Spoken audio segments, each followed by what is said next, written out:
La voleuse de poulet. Partie 1. La faim. Qui fait pleurer. Dans un petit village poussiéreux d'Afrique de l'Ouest, vivait une jeune fille nommée Mariam. Elle n'avait que 13 ans, mais dans ses yeux, on voyait déjà la fatigue d'une adulte. Quelques mois plus tôt, une maladie brutale avait emporté sa mère, puis son père. En quelques semaines, Mariam était devenue seule au monde. Plus de bras pour la protéger, plus de voix pour l'encourager, plus de repas chauds le soir. Au début, les voisins l'aidaient un peu. Un bol de riz ici. Un morceau de manioc là, mais la compassion s'estompe parfois plus vite que la douleur.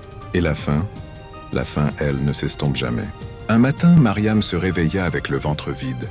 Pas vide depuis quelques heures, vide depuis 2 jours. Sa tête tournait, ses jambes tremblaient. Elle sortit de sa petite case délabrée. Elle passa devant les maisons du village. Des odeurs de cuisson flottaient dans l'air. Du poulet grillé, du maïs chaud. Son estomac se serra douloureusement. Elle frappa à une porte. Personne n'ouvrit.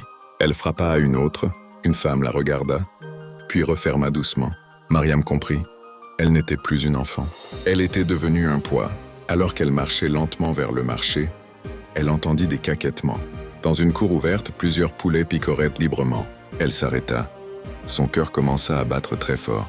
Elle savait que voler était mal. Sa mère le lui avait appris, son père aussi. Mais la faim criait plus fort que la morale. Une pensée traversa son esprit. Juste un seul. Ses mains tremblaient. Elle regarda autour d'elle, personne. Le monde semblait silencieux, comme s'il retenait son souffle.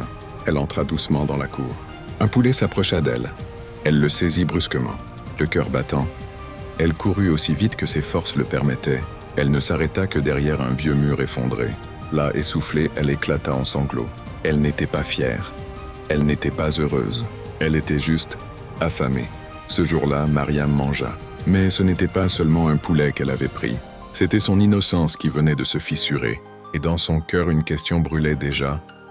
Était-ce le début d'une survie ou le début d'une chute? Si la faim te pousse à faire le mal, est-ce que c'est encore vraiment un choix?